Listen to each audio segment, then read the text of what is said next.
So tonight, we're going to answer that age-old question, I can has destruction? Welcome to St Canard Files, a Darkwing Duck podcast. We're your hosts, Mike Russo and...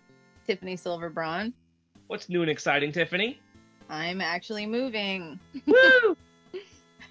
Congratulations. Thank you. But you didn't get that dream house, right? No, I didn't get my dream crazy old fixer-upper house.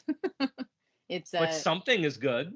Yeah, it's a nice house. It's bigger than the one I wanted, and I get to finally have a dog again because life isn't complete without a furry friend. Yay! Good for you. Congratulations. Thanks. This is an interesting first for us. This episode is going up mere hours after we're recording it. We have never recorded an episode this late. We came close with Toy With Me a few months ago, but this one is late.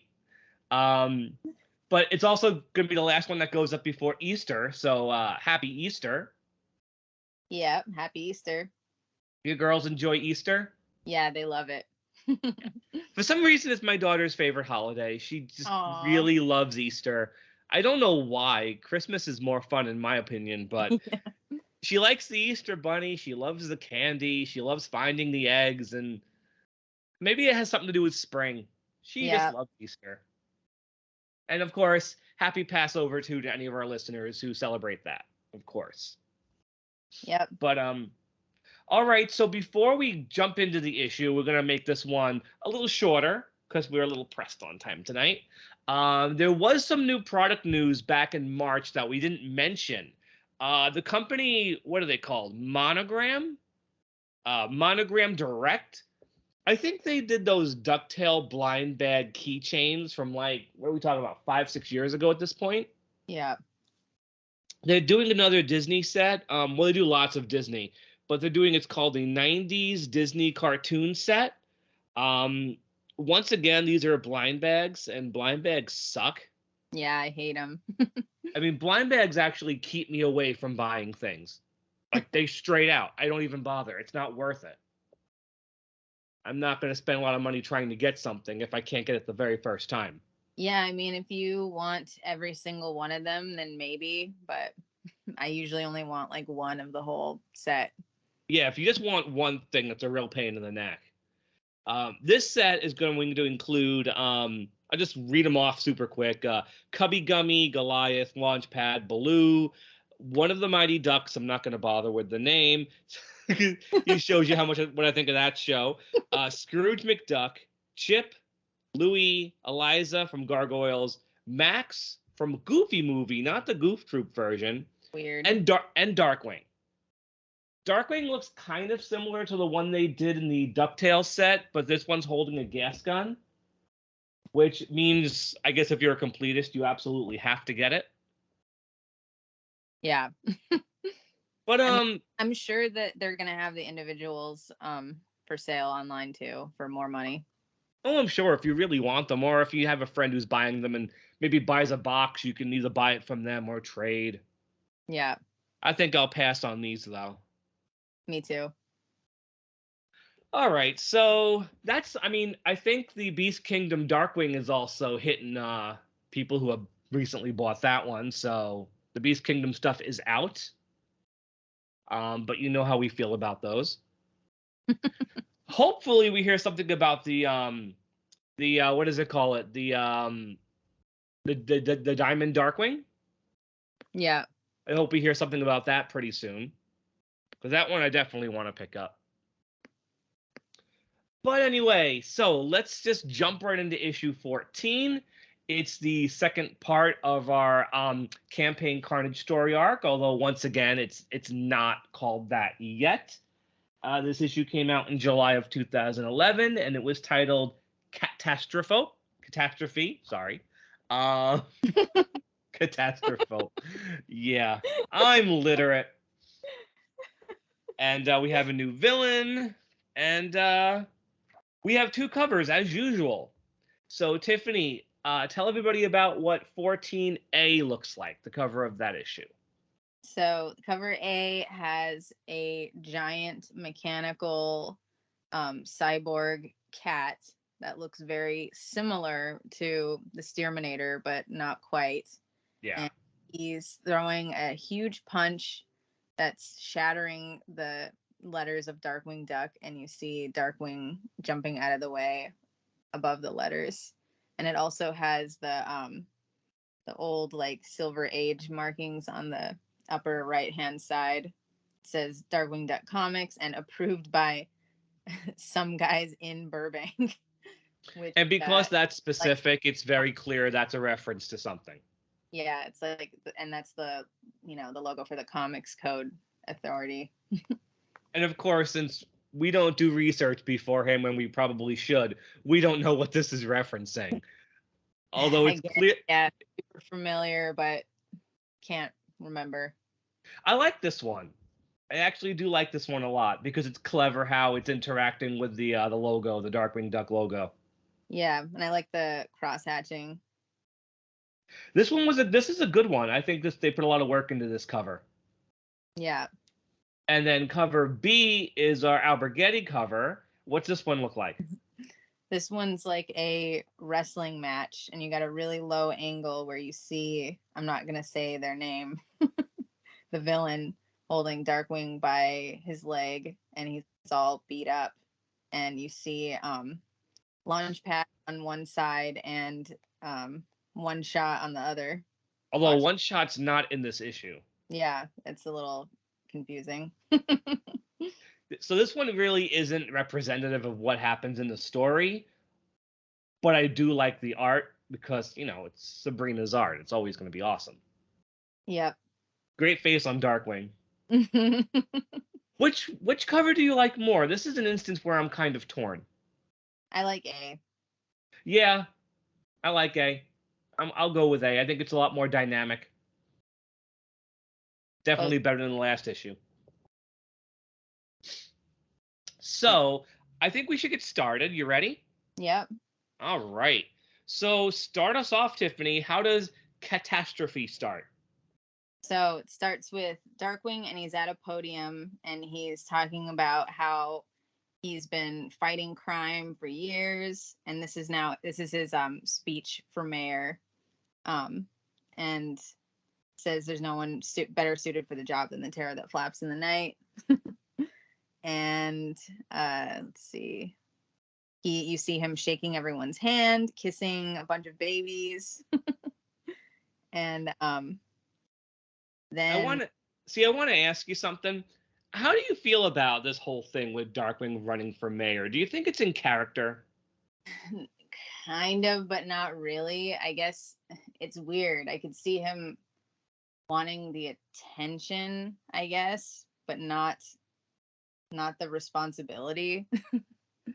There's just something off about his opening dialogue. Like it seems not dark, but like more than I think it's a direction I don't think Darkwing would really go in, It's odd to me. Like I don't think he'd even bother with something like this. Yeah. It seems, I'll digress for a moment. Lately, I've been watching, and I know this isn't a show that's really in the Darkwing Duck demographic. It absolutely is not.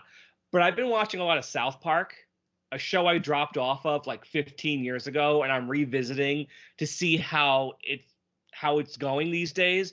But I'm marathoning it from day one, so I'm kind of still doing episodes I used to watch. And I'm like knee deep in a lot of episodes where Cartman is like giving a lot of speeches about he's gonna change things, and he's gonna like all these terrible things Eric Cartman does. If you've watched the show, you know what he's like.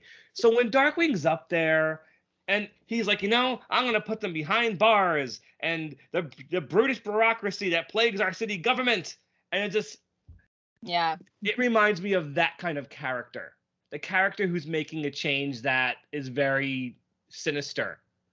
Like something that doesn't seem right. And I just feel like it's not a position Darkwing Duck should be in. Yeah. And it doesn't ruin the issue, but I just don't think it's really fit for this character. Just me, though. It's a little weird. But anyway, so what happens next? Well, I was gonna say in the background you got like pictures of all these random villains that are pretty funny. Um, while he's talking, and one of them is Stitch, and I think that's the only like actual reference. There's a guy with a big orange mustache that looks like the Riddler. Yeah, totally. There's a supervillain flamingo. There's a supervillain rhino. And it like There's one that looks like a like sharp-toothed Goofy. There's like a horse with like pock marks or something. There's like a sharp-toothed Goofy with a magnet on his head. Yeah, he looks kind of like the Noid. He does look like the Noid. So I guess these are all the villains he's fought recently. Yeah.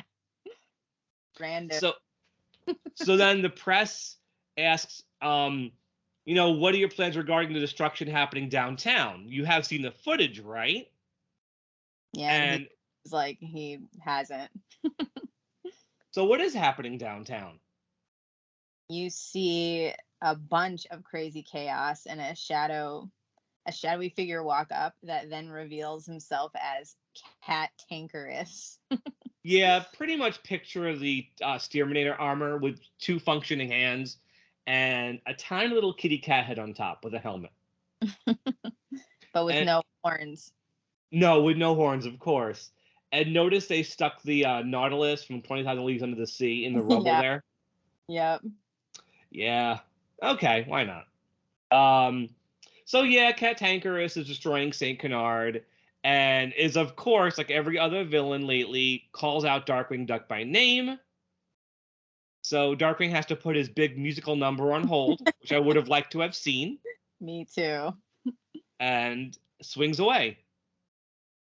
Off to fight the enemy. And then we see a familiar face, Webra Walters. So I hadn't read this or the Definitively Dangerous version in a while. So when I read the individual issue, my first thought was, oh, come on, why isn't she talking like Webra Walters talks? I know, I was thinking the same thing. But she does in Definitively Dangerous. Okay. They go back in and fix all of that. Because, and finally, that's how she's supposed to talk. Good old Tress MacNeille and everything. Oh, no, she's not Tress MacNeille. She was Joan Gerber. That's right. She was Tress MacNeille in the Darkwing episode she was in. So what's she doing? What's the news report about? So she's actually interviewing the other candidate whose name is Constance A. Denshin. What's with all the characters in this story arc that have, a first name, a middle initial, and a last name? Because that's going to come up again. Yeah. And she looks extremely familiar. She looks extremely familiar, and they never actually explain why she looks familiar. But we'll get into that. Yeah.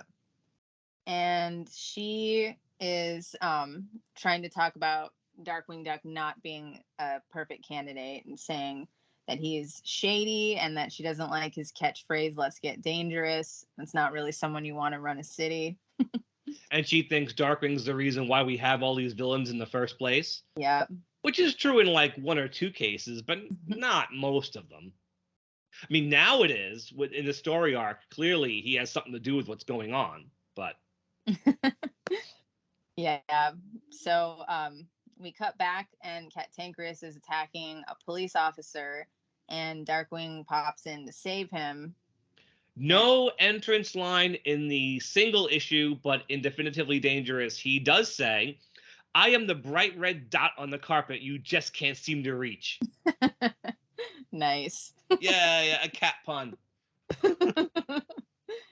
And Cat-tankerous throws a car at him, and it says "Crash," which is a great onomatopoeia.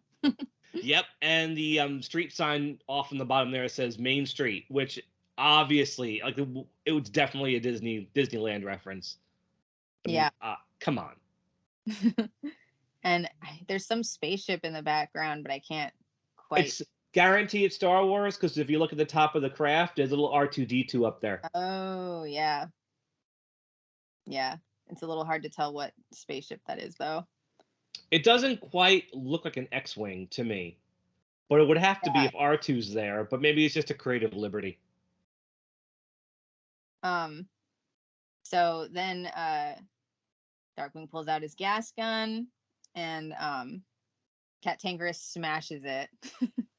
And then Darkwing he says, if there's one thing I've learned in the business, it's the bigger they are, the harder they. Youch. He punches his armor. All I think of in my head is the harder they pound me into the ground. Yep, great one. Yeah. What happens to Darkwing's hand? It shatters. This particular issue has a lot of very cartoony Darkwing Duck stuff in it. Yeah, a lot of action. So his hand shatters and completely disintegrates. And he says, I sure hope no one saw that. And we see Constance. We did. So they jump back and forth between Darkwing fighting with Cat-tankerous and Constance talking about, how Darkwing's lost his touch. Can he possibly do both? Is he looking for power? And, as he's fighting Cat-tankerous, he's like, every new villain has a chip on their shoulders about me specifically, right from the start of their careers. How can I possibly fight these guys when I have to find Morgana? And all that introspection is gone in the Definitively Dangerous. Yeah, which I think it's a little clunky.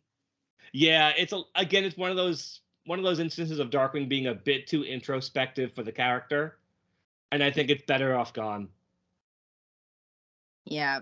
Then you cut back to Gosalyn, and she is defending Darkwing, and at first, she wasn't into the whole mayor thing, but sees how passionate he is about it, and supports him fully. And you see Gosalyn, and she gasps at the sight of this villain, and she runs away. For some reason, Silvani went back in on the reprint and changed Gosalyn's gasp face to give her slightly bigger eyes, to give her a little bit more of a worried expression. And either way, in the Definitively Dangerous version, you see in this version Launchpad just standing there, not saying anything, and there's a big gap in the panel where dialogue should be. Okay, well, in Definitively Dangerous, she tells Launchpad to keep the crowd occupied while she's gone, and Launchpad asks her if he should do shadow puppets. Which is an episode reference. Yep. Which episode was that? Do you remember? Wait, that Launchpad does them? Yes, when Launchpad does them. Do you remember? Yeah, it was. Oh man, what episode was that? I can imagine him doing it. It was Toys R Us. Okay, yeah, at the beginning of the talent show. Yeah, right? He's like, "Are you there, folks? I can hear you breathing." Yeah. And he's doing Donald, I think, with his hands. Yeah. So we go back to the fight. Darkwing's fighting with Cat-tankerous. Very little dialogue, lots of action. I really like it. Yeah. He throws glue at him, and he just breaks free from the glue right away. He has a bunch of gadgets. None of them work on him. There's electricity, there's fire, there's water, and something. Bolos, it looks like.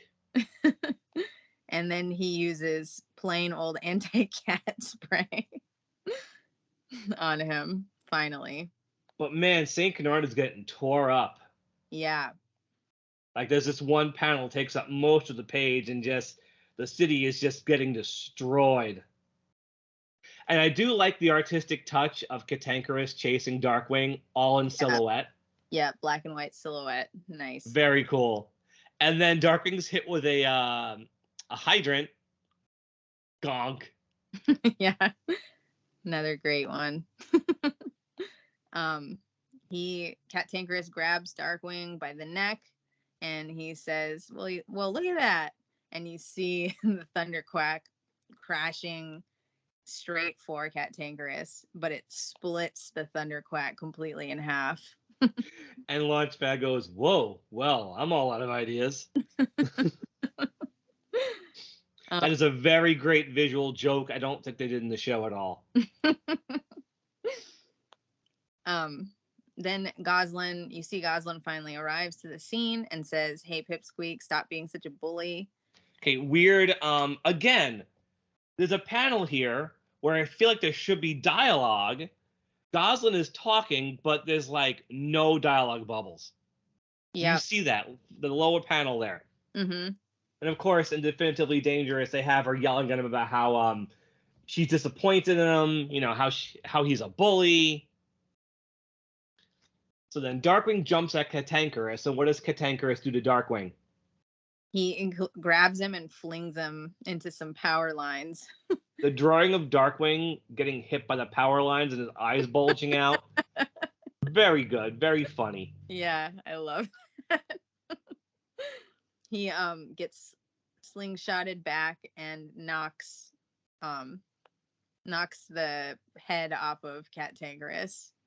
And there's some stuff, by the way, before we continue on, there's some stuff in the rubble here. Obviously, Woody the Pooh's honeypot. But what's that eye, that triangle block with an eye on it? I don't know if it's just a plain Illuminati eye or if it's something else. Guess is as good as mine. Okay, so this next page, the top 4 panels are completely different in Definitively Dangerous in that they're completely redrawn. So I'll explain first what happens in the single issue. You know, we see that Cat-tankerous was actually just a kid in a schoolboy outfit, you know, like a sweater vest and a tie, a little cat, who says, "I can has destruction." Remember that "I can has cheeseburger" thing, which was such a big meme around that time? Yep. And, you know, he's saying, "I must destroy you." And Darkwing's like, you know, "How about you explain yourself?"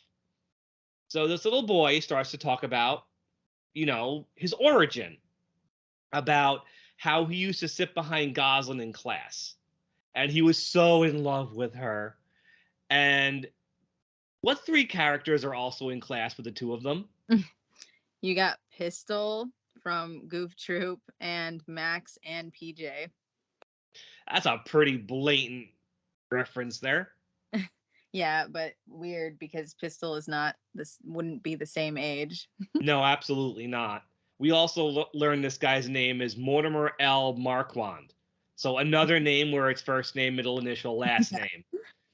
But before we go on, they change it completely in Definitively Dangerous. I think the idea was it's just really weird that he just had a crush on her for no reason. So they change it to showing that Mortimer was getting picked on by 2 bullies who were animal versions of Sid from Toy Story and Lampwig from Pinocchio. Whoa. They're picking on him, and Goslin comes running in with a hockey stick and chases them away. And that is how Mortimer falls in love with her. That's way better. It makes a lot more sense. And honestly, if you compare how Silvani drew Darkwing in 2011 to how he drew him around 2015-16, you see right away how his style is starting to evolve. It's funny, the characters do change between this and the Joe Books issues. And you really see it when you compare this with the redrawn version of it.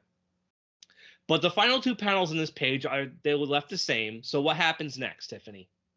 So then he's spying on Goslin and sees that it's during the Crisis on Infinite Darkwing's storyline, and you see that she busts out the Gosmo Duck suit, and he falls even more in love with her because of it. Well, if the girl I was into was wearing a Gizmo Duck suit, I think I'd fall even harder. Yeah.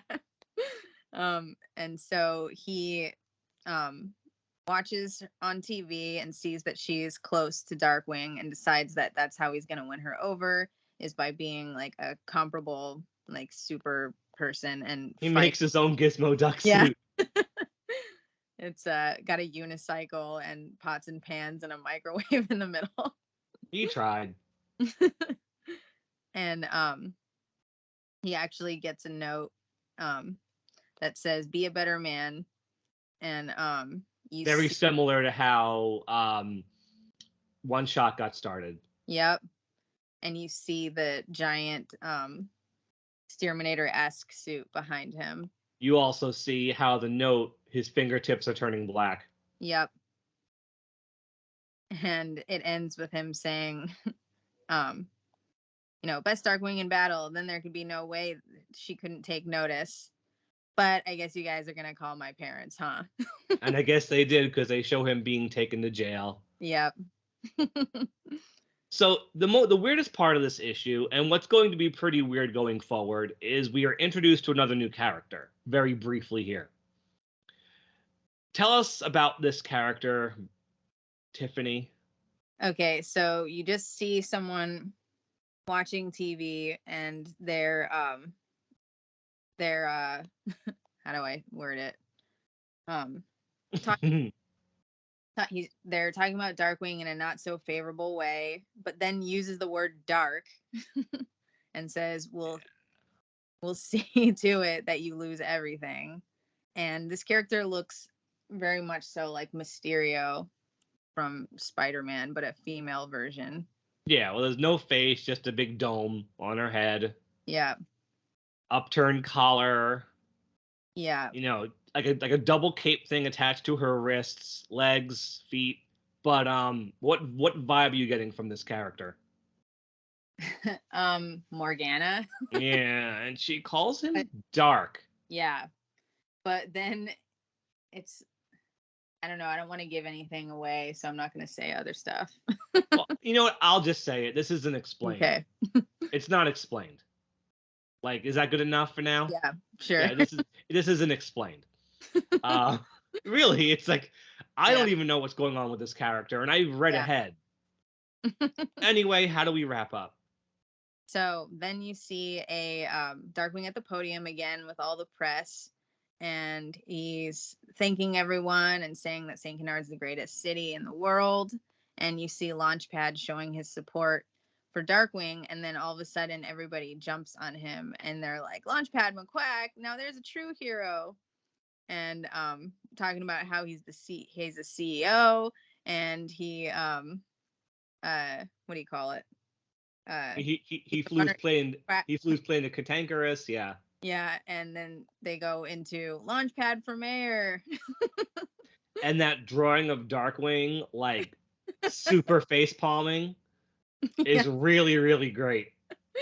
And Launchpad with his shrugged shoulders. Aw, shucks. And it's to be continued. We all know what's gonna happen after that. Yeah. So yeah, that is Cat-tastrophe. And so Tiffany, how would you rate this issue?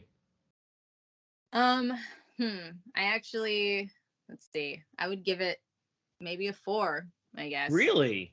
Yeah. That's higher than I was expecting. Yeah. How come? I feel like when I first read it, I didn't like it as much, but I think it's so hard to do like cartoon action in a comic book, but it does it really well all throughout the whole thing. So I got to give it some credit for that. We don't get enough of it in this comic. In the series? Yeah, in general, we don't get enough of that. Yep. And I'm gonna go ahead. I didn't know you weren't done. Go ahead. And just, I don't know, I think it like wraps it up, like the ending to be continued. Like it's good. Like it's some, you want it to always like want to get you to read the next issue, and it's, doing a good job at that. Not all the issues do that, I think, of this series. Well, Darkwing and Launchpad running for mayor against each other. That's something you do want to see how that turns out. Exactly. As much as I don't think that's a really great idea that they don't really handle well, I think, I still want to see where it goes, Yep. Like in this issue, it's nice. It's a nice setup. Yeah. But they do 2 more issues of that. So, there's a lot going on still. But either way, my rating is not going to be as high as yours. I'm going to give it a 3, which is still fair. And a lot of that 3 just comes on the strength of the cartoony action in this issue. I think it really helps it, because I don't think the Darkwing for Mayor thing is that strong to really latch an entire story on. I don't care too much for Cat-tankerous or Mortimer. But the cartoony action definitely helps it. Yeah. Getting thrown into the power lines, having his arm crushed, all that stuff is very funny, and it's very Darkwing Duck. So, a 3. And how about Cat-tankerous or Mortimer? Like, how would you rate him? I would probably give him a 3, where I don't like the fake Steerminator outfit, but the idea of a character that's kind of Goslin related, I really like that. So can't rate him too low.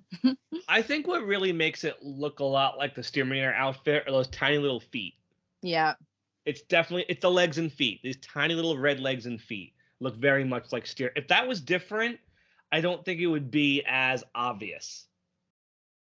But I'll give him a 3 as well. The character of Mortimer himself isn't much, but I do like that they tie him into Goslin a little bit. Maybe not quite having him be in love with her, because that's kind of ick. But wanting to get her to notice him, I can totally see that. Yeah. And it's cool to have Darkwing go up against something that's that strong. Like, this is the kind of fight I wish we would have gotten with Cement Head. Yeah. Like, if that episode Mutancy on the Bouncy had a bigger production budget or went to a better studio like Japan, we could have gotten stuff like this. But, ABC season 2 didn't have the budget for a citywide destruction, so what we got was just like, eh. But this is what I wish we would have gotten with Cement Head. Just the whole city getting flattened like this. It's cool. Yeah. I love it when Darkwing goes up against really strong enemies that can super brutalize him. Yeah. That's when you get the most cartoony stuff. Definitely. So we're going to see Mortimer again. Not for a little while still, but he'll come back. So I'll give him a 3. He's all right. Who do you think would have voiced him? I mean, it's a kid. Yeah. I don't know. Maybe Charlie Adler. What voice are you hearing? Like his super little, like his kind of slightly annoying little kid voice that he does. like the obnoxious Buster Bunny voice? Yeah. Uh-huh.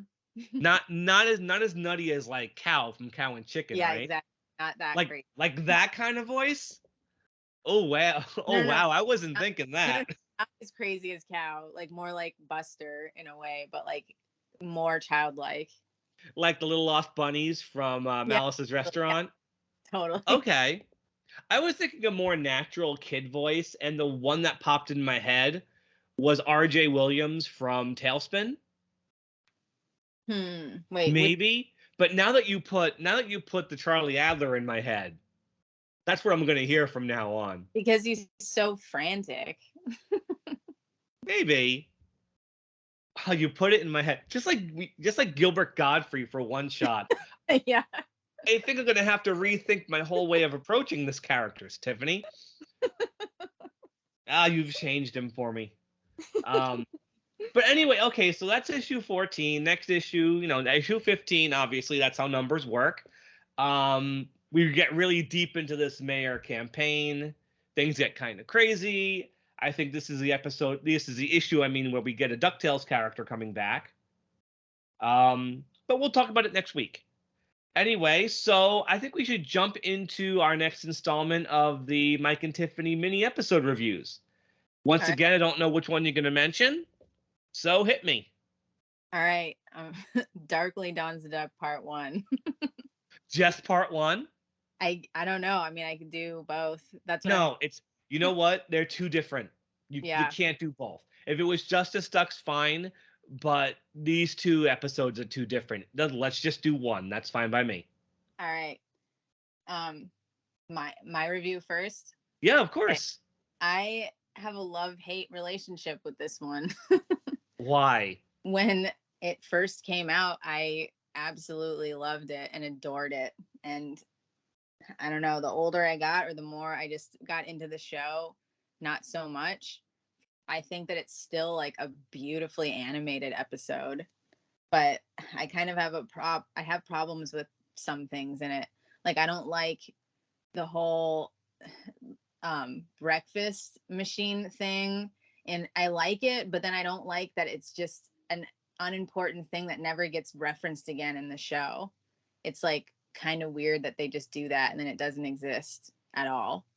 I don't like, I never like in any origin when they have one-off villains either. Like, I would prefer it to be someone like more of a origin of a villain that you see all the time on the show. Like if it was Megavolt or something. I have a counter to that, but I'll wait. All right. But I mean, Taurus Bull was a great villain, so I don't hate this episode, but I just wish there was more stuff to it. I absolutely love like Gosling's part in it. Everything about that is great. I think the launchpad part is a little forced. I think it's like almost cheesy the way they do it, like on a sitcom when you have a guest star. I'll give you that. But yeah, I think it's beautifully animated. It's got, Darkwing's personality in it. I wish that they kept the version where it's his whole fight sequence with his theme song behind it. Yeah, I'm going to address that when it's my turn. But yeah, so now if I was going to rate it, I'd probably give it a 3, I think. Okay, I think that would be my rating too. But love hate, that's an interesting it's interesting you said that, because Will has told me many times he doesn't share the same love of this episode and the second part as many other people do. He thinks it's a bit overrated. I think this one is stronger when you prop it up against part 2. Yeah. Like it definitely, part 2 is what elevates this one. Absolutely. But I think losing the first minute of the episode absolutely hurts it. Like it is a worse episode because it doesn't have that first minute. Yeah.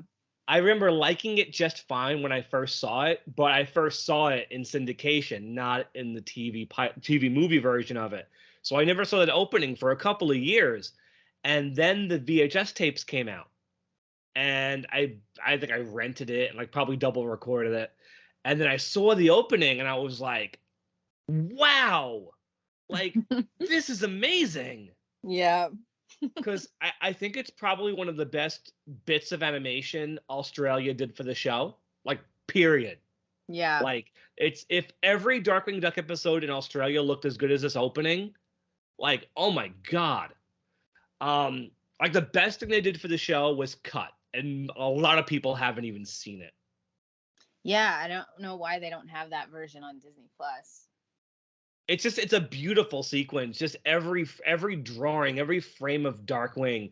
Like my absolute favorite moment is, and it's hard to explain it because a lot of it's in the timing, when he's being dragged along the ground and he pulls off the manhole cover, and when the theme song goes, "'Cause here comes," the guy's motorcycle hits the hole in the ground and explodes. Yeah. It does it right to the music too. Yeah. And just this fat pig scoots along the ground because he has no motorcycle to ride anymore. Because the thing just disintegrates. It explodes when it hits the manhole. It's done so well. Yeah. And just Darkwing with both feet on the motorcycles, arms crossed, looking at them like, yeah, I'm hot shit. Like, yeah. And then when they separate and he's walking on his hands along the ground and the camera trucks into his eyes. Mm-hmm. That's some crazy Australia right there. That's the kind of stuff they would do with like no effort on Goof Troop. Yeah. But they never did on Darkwing Duck except for this sequence. I know, it's crazy. It's like, what a perfect intro, and then they cut it. I feel like Tad must have said, this is our intro to the character. You have to do this justice. Like, put your best animator on this. Yeah. And then they cut it. And its absence hurts the episode. It like makes it a lesser episode. And there's very little great Australia stuff in this episode once you take that out. Except for Taurus Bulba's intro scene. Like, that's really good stuff. Okay, so I'll defend the use of a new villain. I feel like you need somebody bigger, smarter, stronger, and super threatening to make this story work. Especially when you get to part 2. You need a guy who could psychologically destroy Darkwing the way Bulba destroys him in part 2. Megavolt's not going to do that. Like, just the way Darkwing turns around in part 2, sees Bulba standing there, and deflates. Yeah. Like, no other villain's going to make him do that. Like, he has this idea of who Bulba is built up in his head. But then when Bulba walks up behind him and he turns around and... I don't know. It gives me goosebumps, me personally. Yeah. But yeah, it's that whole part. I mean, I don't want to talk about it, though. I don't want to talk about part 2 yet. Oh, will we eventually get to that one? Yeah. Okay. All right, that's fine. Let's not go into part 2 at all then. But I'll give it a 3. I was going to say, I could see Steelbeak maybe. And you could just, like, eventually downplay him as the show goes on. But, I mean, he's a villain from Fowl, like this giant, powerful corporation. So I could totally see it working with someone like Steelbeak. But you have to remember, too, of course, it's interesting. These 2 episodes have higher production numbers. So it's not like they didn't have all these characters ready to go. Yeah. They could have used these other villains, but they chose not to. Like, they specifically made a decision not to use the Rogues Gallery when they made this episode. They had the Rogues Gallery, but they chose to bring in a new character. It's not like they came up with Bulba and then just didn't use him again. Like, he was always meant to be a one-shot. Yeah. But this part 1, I'll give it the same rating. I think a 3. Again, it part 2 props it up a bit more, but it's still okay. I would definitely not put it on the top of the Australia episodes either. It's somewhere in the middle, and take away that opening, it's like toward the bottom. Yeah. In Australia shows, I think the only one I think might be below it, if you remove the first minute, is Cleanliness is Next to Badliness. Yeah. But put the opening in it, that it elevates it. Anything else you want to say about that one? No, I think that's it. Did you come up with this one because it made you think, the Steerminator costume made you think of Bulba? Yep. Yeah. Okay, I get it. All right. And so Steerminator's like way later, so we got confirmation of what cover A was from. Our friend Stan, I reached out to before the record, got back to me just as we were recording this episode. He says it's Batman issue 194 from 1967. Nice. So there you go. So now we know exactly what this is. Yes. Thank you, Stan. He said he hopes he made it in time, which you did. Thank you very much, Stan. All right. And so speaking of that, I wanted to bring up that he also mentioned that the cover of what was the issue? He mentioned another one that we couldn't figure out. Which one was that? With Goslin. The Batgirl one, right? Yeah, with Goslin, with Quiverwing and Arrow Kid was actually Batgirl Adventures #1. Oh. Either. Well, yeah, because you know what I just did? I just found Batman 194, the issue cover. Oh. It's a character called the Blockbuster. He's punching the words Batman. Yeah. And Batman's up above. Of course, he doesn't look as scared as Darkwing does, but he's up there in the same kind of pose. Same color and everything. So, yeah, okay, there we go. Yep.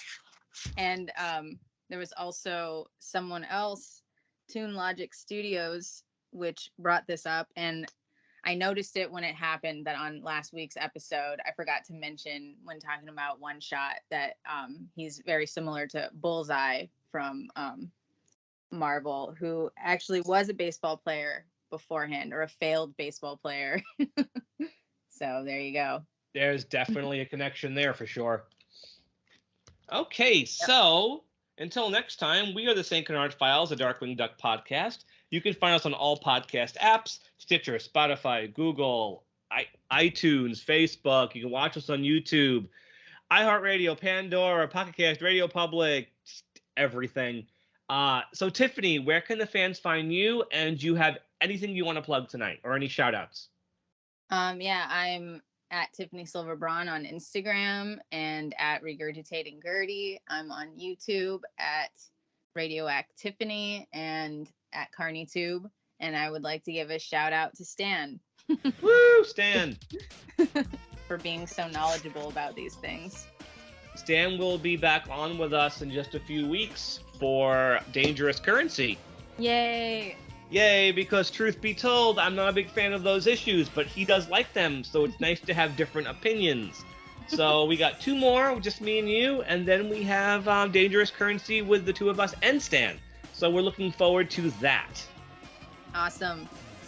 So I guess we'll see everybody next time. Have a happy Easter and a happy Passover. Enjoy the spring weather if you live in a place where you get nice spring weather. And Tiffany, congrats on the house. Thank you.